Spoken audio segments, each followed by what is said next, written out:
வணக்கம் தமிழ் மக்களே. இப்பதான் டிவில ஒரு நியூஸ் பார்த்தோம். நம்ம சின்னம்மா வந்து சொல்லிருக்காங்க அந்த போஸ்ட.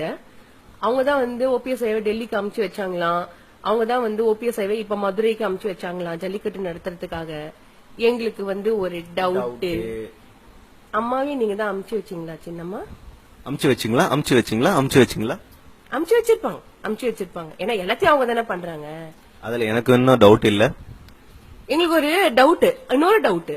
உங்களுக்கு கொஞ்சம் கூட வந்து வெக்கம், மானம், சூடு, சொரண, இந்த கில்ட்டி கான்சியஸ் அதெல்லாம் எதுவுமே இல்லையா? எல்லாமே நான் சொல்லிதான் பண்ணாங்க, எல்லாம் நான் சொல்லிதான் செஞ்சாங்க, எல்லாரையும் நான் தான் அமுச்சு வச்சேன் அப்படின்றீங்களே. ஏமா இந்த மெரினா பீச்ல அதே மாதிரி எல்லா ஊர்லயும் எல்லா மாவட்டங்களையும் உட்காந்துட்டு இருக்காங்க இளைஞர்கள், பெண்மணிகள், கர்ப்பிணி பெண்கள், குழந்தைங்க, பெரியவங்க எல்லாருமே இந்த ஜல்லிக்கட்டுக்காக. அவங்களாம் என்ன லூசா வேலை வெட்டி இல்லாம வந்து உட்காந்துட்டு இருக்காங்கன்னு நினைச்சிட்டு இருக்கீங்களா? நீங்க எல்லாருமே ஒருத்தரும் வந்து உணர்வு பூர்வமா உயிரா வந்து உட்காந்துட்டு இருக்காங்க. அவங்க வீடு வாசல விட்டுட்டு வந்து உட்காந்துட்டு இருக்காங்க. எதுக்காக? இந்த ஜல்லிக்கட்டு நடக்கணும், இந்த ட்ரெடிஷனை பாதுகாக்கணும்ன்றதுக்காக. அது மட்டும் இல்லாம வந்து ஃபியூச்சர் ஜெனரேஷன்ல எல்லாருமே நல்லா இருக்கணும்ன்றதுக்காக வந்து உட்காந்துட்டு இருக்காங்க. இதெல்லாம் உங்க கண்ணுக்கு தெரியல. நான் சொல்லிதான் ஓபிஎஸ் போனாரு, நான் சொல்லிதான் ஜல்லிக்கட்டு நடக்குது, நான் சொல்லிதான் எல்லாமே அப்படின்றீங்களே.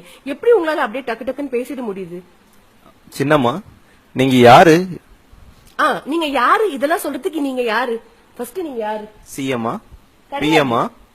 நேத்து வரைக்கும் ஆயமாவா இருந்தீங்க. இப்ப திடீர்னு இப்படி வந்து சொல்றீங்களே. எங்களால உங்களெல்லாம் வந்து எங்களால ஏத்துக்கவே முடியாது. அம்மா இருந்த இடத்துல கண்டிப்பா உங்களை ஏத்துக்கவே முடியாது. ஏதோ சில பேர் வந்து உங்களை சின்னமான்னு சொல்லிட்டு திரியுறாங்க, அது இருக்கலாம்.